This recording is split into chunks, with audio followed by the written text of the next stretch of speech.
Next question करेंगे हम लोग, क्वेश्चन नंबर 60। होप सो तुम लोग ने लास्ट क्वेश्चन को एक बार दो बार सॉल्व किया होगा अच्छे से। एक बार खाली सारे स्टेप्स तुम लोग याद कर लोगे तो सारे क्वेश्चंस वैसे ही आएंगे सारे लगभग। खाली चेंजेस क्या होंगे कि एडजस्टमेंट्स कोई चेंज होगा या फिर किसी एक एडजस्टमेंट की लैंग्वेज टफ होगी, बस।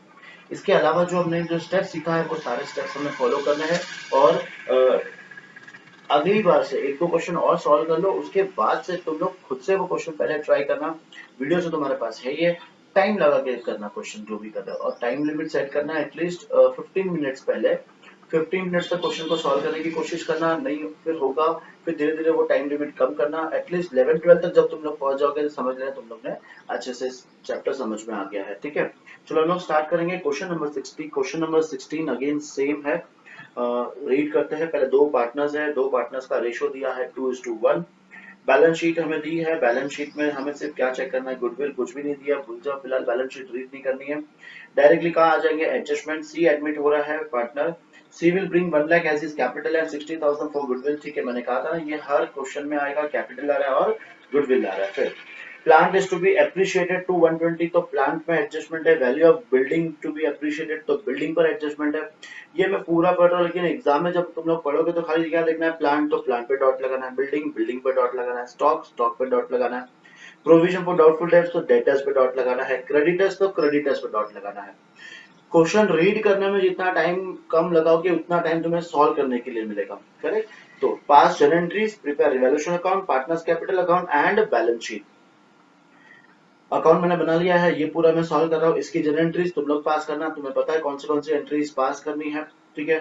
चलो अब क्वेश्चन सॉल्व करते हैं। सबसे फर्स्ट स्टेप अपना क्या है, बैलेंस शीट। जो बैलेंस शीट दिया है वो हमें यहाँ पे कॉपी करते जाना। देखो अब यहाँ पे हमें कैश इन हैंड और कैश एट बैंक दोनों दिया है, तो हम लोग नॉर्मली कौन सा अकाउंट यूज करेंगे, cash at bank, because Modi ji ने कहा है कि डिजिटल इंडिया, कैशलेस इंडिया।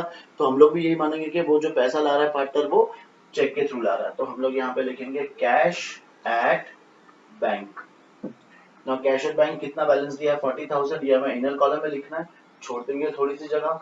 फिर हम लिखेंगे सन्ड्री डेटर्स। सन्ड्री डेटर्स का बैलेंस हमें दिया है 60,000, इस पे एक डॉट है, जिस पे डॉट है वो इनर कॉलम में लिख लो। फिर है स्टॉक, स्टॉक पे भी डॉट है 40,000, इनर कॉलम में लिखना है।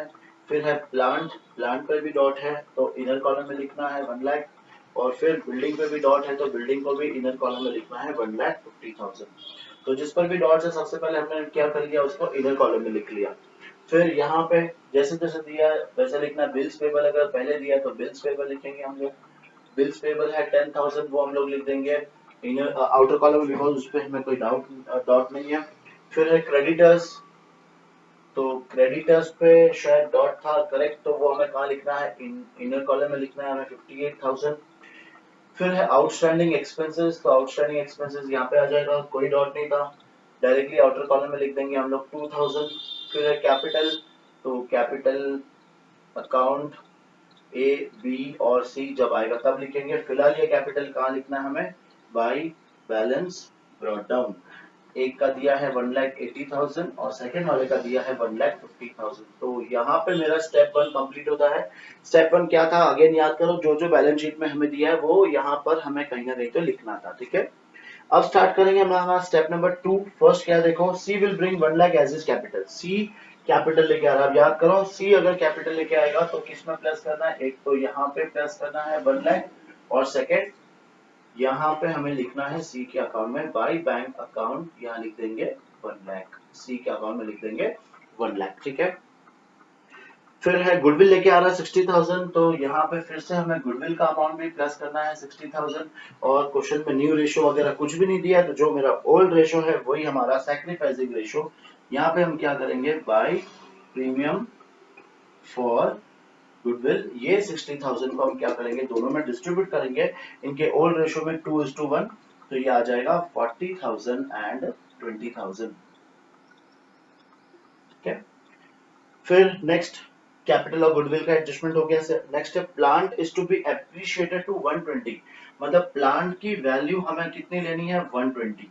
तो इसमें प्रॉफिट कितना हुआ 20,000 का, तो ये मेरे लिए क्या है, एप्रिसिएशन, 20,000 प्लांट की वैल्यू बढ़ गई।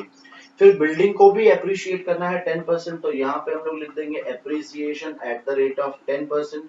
10% इसका आ जाएगा 15,000, तो आउटर कॉलम में लिख दिया अपन ने 1,65,000 ये लिख दिया। और जैसे यहाँ पे प्लस किया, भूलो मत इसको, सेकंड इफेक्ट रिवैल्यूएशन में जाके लिख दो तो कोई मिस्टेक नहीं होगी हमारी। तो यहाँ पे लिखेंगे बाय प्लांट, प्लांट की वैल्यू 20,000 से बढ़ गई, और बाय बिल्डिंग, बिल्डिंग की वैल्यू 15,000 से इंक्रीज हो गई, तो दोनों मैंने यहाँ पे लिख दिया।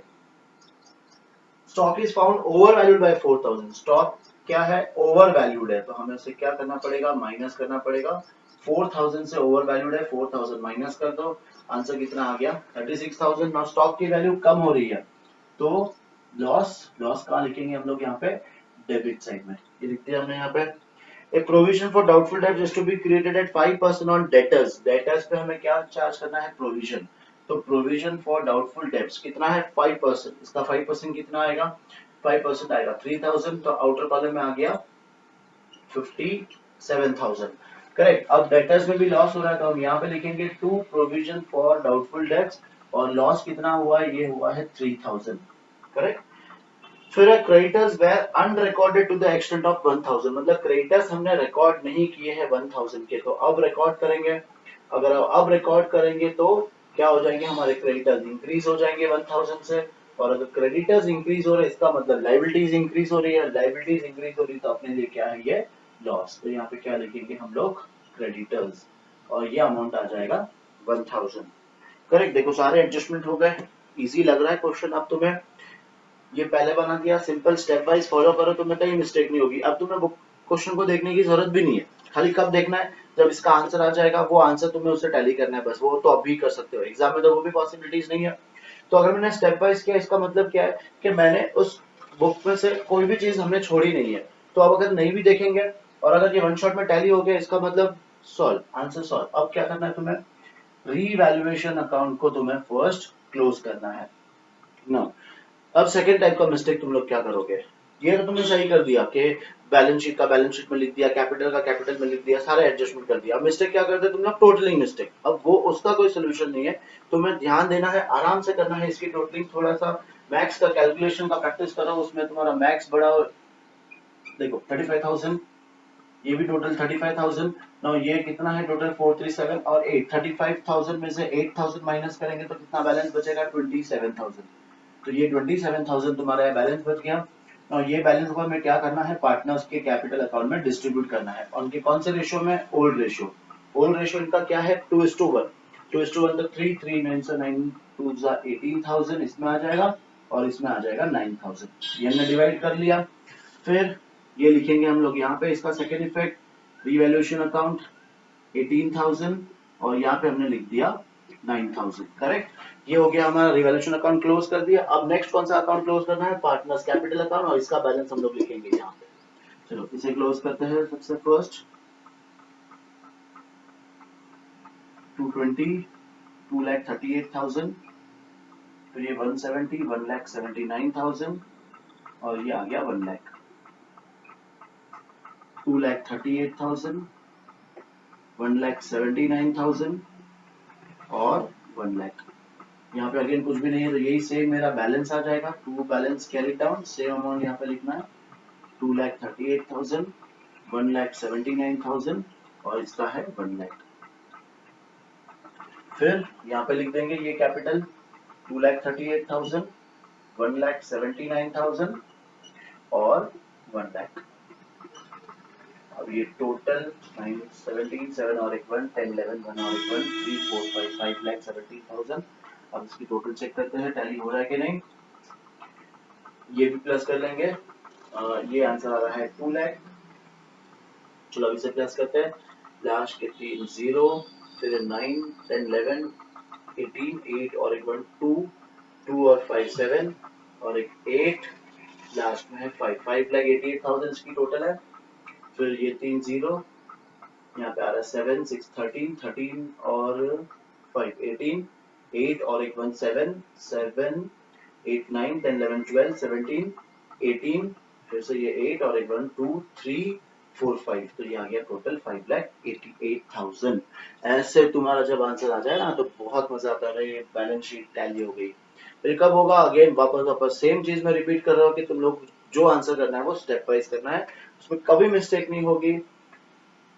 कैलकुलेशन पार्ट थोड़ा सा अच्छा करना, बस तुम्हें आराम से फुल मार्क्स मिल जाएगा। ये क्वेश्चन आता है फॉर 8 मार्क्स। अब इसी में कैपिटल एडजस्टमेंट जो टॉपिक था अब वो तो आने वाला ही नहीं है, तो बस इसके अलावा और कोई एडजस्टमेंट नहीं है, मतलब समझ लो ये चैप्टर तुम्हारा हो गया। सिर्फ अब नया नया क्या आने वाला है कि डिफरेंट न्यू न्यू टाइप के एडजस्टमेंट आ सकते हैं। एडजस्टमेंट भी कोई डिफरेंट नहीं होते हैं, वही होते हैं, लेकिन किसी की वर्डिंग्स अलग आ जाती है बस। तो हम लोग वो देखेंगे सारे क्वेश्चन। चलो ये पहले कॉपी कर लो फास्ट और फिर नेक्स्ट क्वेश्चन सॉल्व करते हैं। चलो कंप्लीट कर लिया होगा तुमने क्वेश्चन नंबर 60 और उसकी जनरल एंट्रीज भी। क्वेश्चन नंबर 61 पढ़ते हैं। देखो क्वेश्चन नंबर 61 में एक छोटी सी बैलेंस शीट हमें दी है और आगे लिखा है M joins the firm from 1st April for half share in future profits. He is to pay 1 lakh as goodwill and 3 lakh for capital. वो गुडविल लेकर आ रहा है और कैपिटल लेकर आ रहा है। Draft general entries and prepare balance sheet in each of the following cases. M gets his share of profits in profit sharing ratio of the old partners। मतलब M उनके रेशियो, ओल्ड पार्टनर्स के ratio में उनसे share ले रहा है। M gets his share of profits in equal proportion from old partners और M gets his share from of profits in the ratio of 3:1 from old partners। Now हमें यहाँ पे सब में क्या फाइंड करना है, न्यू प्रॉफिट शेयरिंग रेशियो। देखो ये न्यू प्रॉफिट शेयरिंग रेशियो तुम लोग को आता है कैसे निकालते हैं, करेक्ट। और ये जो एडजस्टमेंट हमें दिए है ए और बी और सी, इसमें खाली क्या है कि जो न्यू पार्टनर आ रहा है वो ओल्ड पार्टनर से अपना शेयर कैसे ले रहा है। फर्स्ट वाला जो केस है वो कौन सा केस है, केस नंबर 1। सेकंड में वो क्या ले रहा है, दोनों से इक्वली ले रहा है। और थर्ड में कैसे ले रहा है, एक रेशियो में ले रहा है। तो ये सिर्फ और सिर्फ कहाँ काम आता है, गुडविल में। याद है तुम्हें, गुडविल जो हम पार्टनर्स में डिस्ट्रीब्यूट करते हैं वो कौन से रेशियो में करते हैं हम लोग, सैक्रिफाइस रेशियो में करते हैं, करेक्ट। तो यहाँ पे तीनों अलग अलग केस में तुम्हें क्या पास करनी है, जनरल एंट्रीज पास करनी है और सब में क्या बनाना है, बैलेंस शीट बनाना है। तो एंट्रीज कैसे पास करेंगे, फॉर एग्जांपल फर्स्ट केस है केस 1। तो वो कौन सा है, अपना जो हमने न्यू रेशियो निकाला था उसमें केस 1 है, करेक्ट। तो एंट्री कौन सी आएगी, फर्स्ट पहले एंट्री आएगी cash account debit to C's capital और फिर सी है नया partner M, cash account debit to M's capital और फिर प्रीमियम फॉर गुडविल। और फिर प्रीमियम फॉर गुडविल हम कौन से रेशियो में डिवाइड करेंगे, सैक्रिफाइस रेशियो में। केस 1 है तो जो ओल्ड रेशो है वही हमारा सैक्रिफाइस रेशो है। केस 2 में दोनों से हाफ ऑफ ले रहा है तो सैक्रिफाइस रेशो हो गया 1:1। और केस 3 में वो ले रहा है 3:1 में, तो ये मेरा सैक्रिफाइस हो गया। तो तीनों में ये तीन एंट्री पास कर दो और तीनों में वापस से क्या बना दो, बैलेंस शीट बना दो। ठीक है, ये क्वेश्चन तुम लोग ट्राई करो। क्वेश्चन नंबर 62 हम लोग देखते हैं। क्वेश्चन नंबर 62 में हमें अगेन बैलेंस शीट दी है और उस बैलेंस शीट में चलो ठीक है बाद में देखेंगे। एडजस्टमेंट में क्या बोला है, Madhu and Vidhi decided to admit Gayatri as a new partner and the new profit sharing ratio will be 2:3:5। जहां पर भी हमें न्यू प्रॉफिट शेयरिंग रेशियो दिया है वहां कंपलसरी तुम्हें क्या निकालना है, सैक्रिफाइसिंग रेशियो। और वो सैक्रिफाइसिंग रेशियो कहाँ काम आएगा, गुडविल कैलकुलेशन करने में। ठीक है ना, क्वेश्चन नंबर 62 तुम्हें समझ में आ जाएगा तो 61 तुम लोग आराम से कर सकते हो। फिर Gayatri bought 4 lakh as her capital and her share of goodwill premium in cash. ठीक है, वो अपना जो गुडविल है वो कैश में लेकर, लेकिन अमाउंट नहीं दिया। तो देखते हैं अमाउंट कैसे फाइंड करेंगे। Goodwill of the firm was value at 3 lakh. अब पूरे फर्म की गुडविल दी है, सिंपल है, पूरे फर्म की गुडविल दी है, उसमें से हम लोग न्यू पार्टनर का शेयर निकाल लेंगे। ठीक है, जो है 5/10 या हाफ जो भी क्वेश्चन में दिया हुआ है ये आ जाएगा, उसका गुडविल का शेयर आ जाएगा। फिर land and building was found under valued. जब अंडर वैल्यूड है तो हम लोग उसमें क्या करेंगे, प्लस करेंगे। Provision for doubtful debts was to be made equal to 5% on debtors and there was a claim of 6,000 on account of workman compensation। ये तीन एडजस्टमेंट दिए हैं तो डॉट किस पे लगेगा, एक तो लैंड एंड बिल्डिंग पे लगेगा और एक डेटर्स पे लगेगा। वर्कमैन कॉम्पनसेशन क्वेश्चन में दिया नहीं है तो वो अभी अलग से उसकी लायबिलिटी क्रिएट करेंगे, करेक्ट। तो prepare revaluation account, partners capital account and balance sheet. चलो स्टार्ट करते हैं, सबसे पहले अकाउंट बना लेते हैं उसके बाद क्वेश्चन को सॉल्व करते हैं। सॉल्यूशन देखते हैं हम लोग। क्वेश्चन नंबर 62 रीड हमने कर लिया है मैंने, ठीक है, पहले से ही बना दिया। देखो सैक्रिफाइसिंग रेशियो ये तुम लोग भी निकालना पहले। सैक्रिफाइसिंग रेशियो इनका कितना आया है, 2:3। जो इनका ओल्ड रेशियो है वही इनका सैक्रिफाइसिंग रेशियो आया है। ठीक है, फिर है गुडविल। गुडविल हमें गायत्री का शेयर निकालना था तो गुडविल ऑफ द फर्म दिया हुआ था, इसमें हम लोग गायत्री का शेयर कैसा आएगा, 5/10। क्वेश्चन में गायत्री का शेयर दिया है 5 तो 5/10। तो ये गायत्री का शेयर आ गया 1,50,000। ठीक है, चलो अब हम लोग क्वेश्चन को स्टार्ट करेंगे। जैसे हम लोग क्वेश्चन सॉल्व कर रहे हैं पहले हम लोग क्या देखेंगे, अपनी बैलेंस शीट ना। बैलेंस शीट में डॉट किसके ऊपर था, एक तो लैंड एंड बिल्डिंग पे डॉट था तो ये हम लोग लिख देंगे इनर कॉलम में, ये लिख दिया हम लोग ने यहाँ पे 3 लाख। फिर उसके बाद है मशीनरी। मशीनरी पे कोई डॉट नहीं है, मशीनरी का अमाउंट हम लोग कहाँ लिख देंगे, डायरेक्टली 2,80,000। फिर है स्टॉक। स्टॉक पे भी कोई डॉट नहीं था तो ये लिख देंगे आउटर कॉलम में 80,000। फिर है डेटर्स। ना डेटर्स पे देखो थोड़ा सा अलग कैसा है इस बार, जो 3 लाख दिया वो 3 लाख हम लोग लिख देंगे। अब इसको कैसे सॉल्व करना है 2 मिनट में देखते हैं। फिर ये है बैंक, बैंक पे तो तुम्हें पता ही है हमेशा कहाँ लिखना है, इनर कॉलम में लिख देना है यहाँ पे 50,000। ये हो गया हमारा एसेट साइड। फिर हम लिखेंगे कैपिटल, सबसे पहले एक बार कैपिटल को यहाँ पे लिख देंगे, कैपिटल अकाउंट 3 पार्टनर्स है, मधु, विधि और गायत्री। ये तीनों का अमाउंट जब आएगा तब लिखेंगे। और फिलहाल हमें यहाँ पे क्या करना है, जो कैपिटल दिया है वो यहाँ पे लिख देंगे 5,20,000 और सेकंड का दिया है हमें 3 लाख। फिर हमें क्या दिया है जनरल रिजर्व, तो जनरल रिजर्व हम क्या करेंगे पार्टनर्स में डिस्ट्रीब्यूट कर देंगे बाई जनरल रिजर्व 30,000 है, इनका ओल्ड रेशो कितना है 2:3, तो 2:3 में हम डिवाइड कर देंगे तो 5 5 6 12,000 इसमें आ जाएगा और इसमें आ जाएगा 18,000। ये हमने जनरल रिजर्व डिस्ट्रीब्यूट कर दिया। फिर बिल्स पेबल दिया तो वो अपनी लायबिलिटी है, बिल्स पेबल को यहाँ पे लिख देंगे, बिल्स पेबल का अमाउंट है 1,50,000। तो अब ये हो गई हमारी बैलेंस शीट कंप्लीट। इसका मतलब अब हमें बैलेंस शीट देखने की जरूरत भी नहीं है, करेक्ट। अब एक एक एडजस्टमेंट स्टार्ट करते हैं। फर्स्ट एडजस्टमेंट क्या दिया देखो, फर्स्ट एडजस्टमेंट में उसके पहले दिया Gayatri brought 4 lakh as capital और गुडविल। तो पहले हम लोग ये लिख लेते हैं 4 लाख तो वो कैपिटल है, तो 4 लाख ये कैपिटल का लिख लेते हैं हम लोग, और गुडविल हमने कैलकुलेट किया था, गुडविल है 1,50,000। तो एक बार वो बैंक अकाउंट में प्लस कर दिया। अब यहाँ पे हम क्या लिखेंगे पहले, बाई बैंक अकाउंट जो कैपिटल था वो हम लिखेंगे गायत्री के कैपिटल अकाउंट में, वो है 4 लाख, और जो 1,50,000 है वो हम यहाँ पे क्या लिखते हैं प्रीमियम फॉर गुडविल। और ये 1,50,000 को हम कौन से रेशो में डिवाइड करेंगे, सैक्रिफाइसिंग रेशो में, ठीक है। तो ये आएगा 5 3 तो 60,000 एंड 90,000। ये हमने कर लिया कैपिटल और गुडविल से रिलेटेड एडजस्टमेंट। अब फर्स्ट हो गया अपना गुडविल वाला।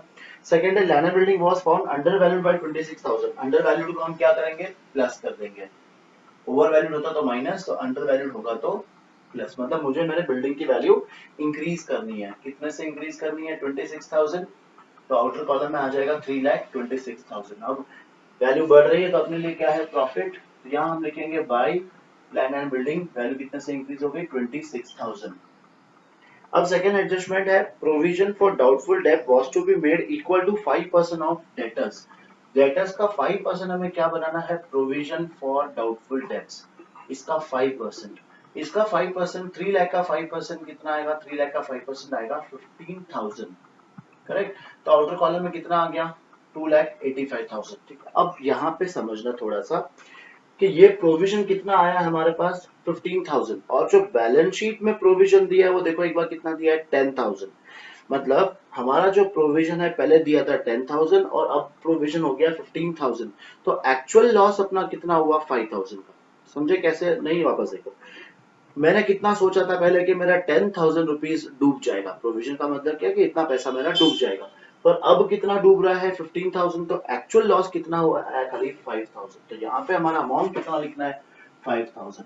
अगर तुमने यहाँ पे गलती से 15,000 लिख दिया तो तुम्हारा आंसर रॉन्ग हो जाएगा। और वापस समझना कि सिर्फ एक मिस्टेक की वजह से पूरा मार्क्स नहीं कटेगा, सिर्फ उसका मार्क्स कट जाएगा, बाकी तुम्हें पूरा मिल जाएगा, ठीक है। तो प्रोविजन का भी हो गया ना। There was a claim of 6,000 on account of workman compensation। और तुम्हें वर्कमैन कॉम्पेंसेशन याद है, मतलब हमारे जो वर्कर को इंजर्ड हो जाएंगे तो हमें अमाउंट पे करना पड़ेगा ना, यहाँ पे अमाउंट कितना आ रहा है 6,000, मतलब हमें उसकी लाइबिलिटी क्रिएट करनी है। तो हमारे बुक्स में एक लाइबिलिटी आ रही है, यहाँ हम लोग क्या लिखेंगे वर्कमैन कॉम्पेंसेशन क्लेम, ठीक है। ये अमाउंट कितना आया 6,000, याद है ना तुम्हें, एक क्लेम आ रहा है 6,000। अब ये लाइबिलिटी हमारी बढ़ गई, तो लाइबिलिटी बढ़ गई तो लॉस, लॉस हम क्या लिखेंगे यहाँ पे वर्कमैन कॉम्पेंसेशन क्लेम, 6,000 से हमारी लाइबिलिटी बढ़ गई। ना ये लिखने के बाद हमारे सारे एडजस्टमेंट सॉल्व हो चुके हैं। अब अपना थर्ड स्टेप आता है, सिर्फ हमें क्या करते जाना है क्लोज करते जाना है। क्लोज देखो कैसा है, ये टोटल ज्यादा है तो यहाँ पे लिखेंगे हम लोग 26,000, सेम टोटल यहाँ पे भी लिखेंगे 26,000, 26,000 में से 11,000 माइनस करेंगे तो ये बैलेंस बचेगा अपना 15,000। ये 15,000 हम क्या करेंगे पार्टनर्स में डिस्ट्रीब्यूट कर देंगे इन देयर ओल्ड रेशो, नाम है मधु और विधि, 2:3, तो 2:3 में डिवाइड करो तो 5 5 3 तो आ गया 6,000 और 9,000। इसका सेकेंड इफेक्ट कहाँ लिखना है हमें, पार्टनर्स कैपिटल में, बाई रीवैल्यूएशन अकाउंट 6000 एंड 9000। अब नेक्स्ट स्टेप क्या है अपना, पार्टनर्स कैपिटल क्लोज करना है। पार्टनर्स कैपिटल क्लोज करेंगे और क्या फाइंड करेंगे अपन, बैलेंस। ये टोटल, चलो एक काम करो, यहाँ तक तो कंप्लीट हो ही चुका है। अब यहाँ बैलेंस फाइंड करो और ये बैलेंस तुम लोग लिखना यहाँ पर, कैश का टोटल करना और ये टोटल करके देखना तुम्हारा टैली हो रहा है कि नहीं, ठीक है। अब ज्यादा क्वेश्चंस तुम्हें सॉल्व करने पड़ेंगे, सारे अपन सॉल्व नहीं कर पाएंगे, करेंगे जरूर, लेकिन पूरा यहाँ पे देखो एक जगह का भी कमी है, थोड़ा सा शॉर्टेज है, और कैलकुलेशन पार्ट ही मेन तुम्हें सीखना है। अब ये धीरे धीरे तुम्हें सारे एडजस्टमेंट समझ में आ जाएंगे, अब कैलकुलेशन पार्ट तुम्हें फोकस करना है।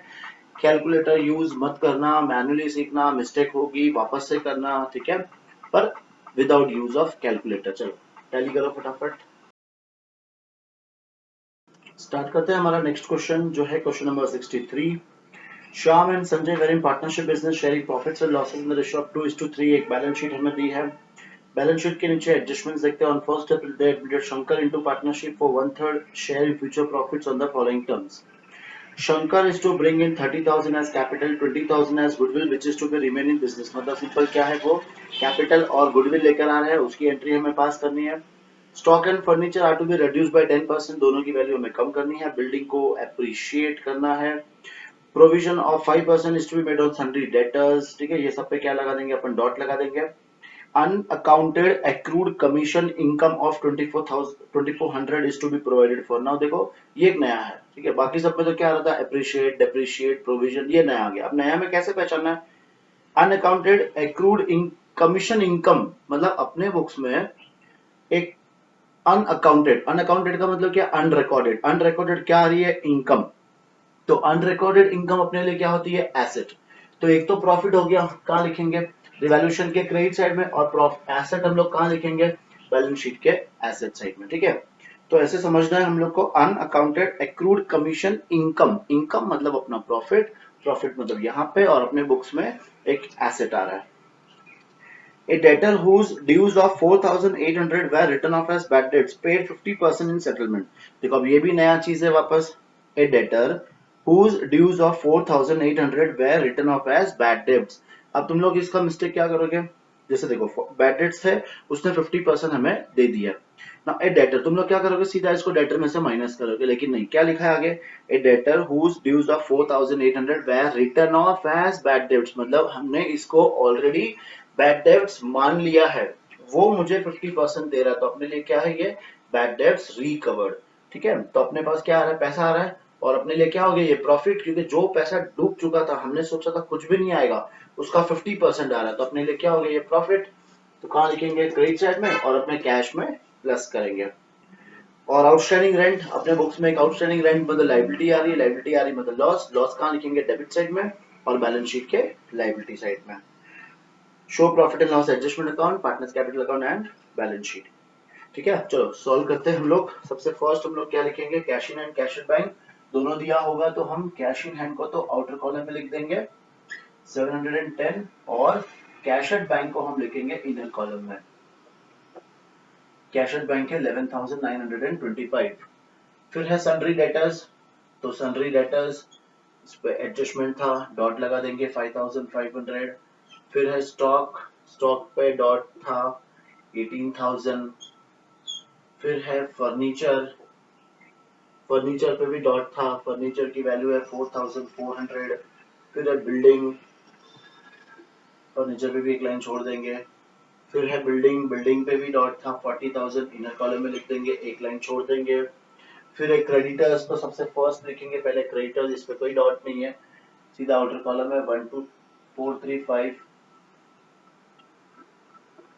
फिर है कैपिटल अकाउंट, कैपिटल अकाउंट तीनों का लिखना पड़ेगा यहाँ पे, नाम श्याम, संजय एंड शंकर, इसका जब अमाउंट आएगा तब लिखेंगे। और फिलहाल कैपिटल कहाँ लिखना है हमें, यहाँ पे बाई बैलेंस ब्रॉट डाउन, ये अमाउंट है 34,050, और ये भी 34,050, करेक्ट। ये हो गया अपना स्टेप 1 कंप्लीट। अब हम लोग क्या करेंगे, स्टेप 2 एक एक एडजस्टमेंट सॉल्व करते जाएंगे। शंकर 30,000 कैपिटल ला रहा है, तो यहाँ पे हम लोग प्लस करेंगे 30,000 और यहाँ पे हम लिखेंगे बाय बैंक अकाउंट, इसके अकाउंट में 30,000।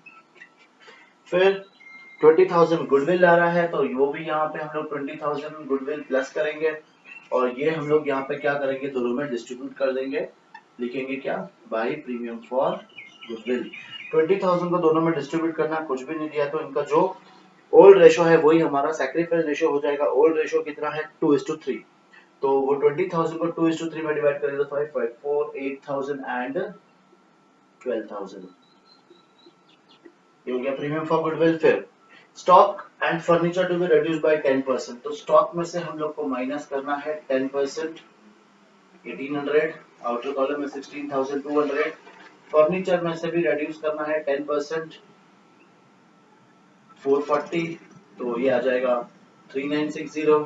ठीक है, ये लॉस दोनों भी अपने लिए, तो ये यहाँ पे लिखेंगे टू स्टॉक 1800 और फिर ये है टू फर्नीचर 440। नेक्स्ट है provision for 5% at on debtors, तो इस पे हम लोग प्रोविजन निकाल लेंगे 5%। 5% इसका आएगा 275, आउटर कॉलम में 5225। प्रोविजन अपने लिए लॉस है, तो to provision for doubtful debts, answer आ गया 275। फिर है अनअकाउंटेड एक्रूड कमीशन इनकम, तो यहाँ पे लिखेंगे बाय एक्रूड कमीशन, अपनी इनकम है 2,400 एक्रूड कमीशन। सेकेंड इफेक्ट लिख देंगे यहाँ पे एक्रूड कमीशन, ये आ गया 2,400। एक एडजस्टमेंट भूल गए, stock building is to be appreciated by 15,000, तो यहाँ पे प्लस एप्रिसिएशन 15,000, आउटर कॉलम में आ गया 55,000। सेकेंड इफेक्ट यहाँ पे बाय बिल्डिंग 15,000। फिर एक्रूड कमीशन के बाद डेटर्स में से हमें जो बैड डेट्स है उसमें 50% हमें मिल गया, तो यहाँ पे एक तो प्लस करेंगे 2400 15%, और यहाँ पे क्या लिखना है हमें, बाय बैड डेट्स रिकवर्ड 2400। ठीक है, फिर है outstanding rent was 4,800। Outstanding rent अपने लिए एक लायबिलिटी आ रही है, तो यहाँ लिखेंगे आउटस्टैंडिंग रेंट। आउटस्टैंडिंग रेंट का अमाउंट है 4,800, तो वो लिख देंगे हम लोग 4,800, और एक लायबिलिटी अपनी बिल बुक्स में आ रही है, तो टू आउटस्टैंडिंग रेंट 4,800।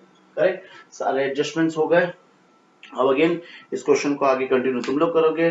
पहले रिवैल्यूएशन अकाउंट क्लोज करोगे, इसका जो बैलेंस आएगा वो तुम पार्टनर्स कैपिटल में लिखोगे, फिर पार्टनर्स कैपिटल को क्लोज करके जो बैलेंस आएगा वो तुम लोग यहाँ लिखोगे, और फाइनली इसे तुम्हें टैली करना है। ठीक है,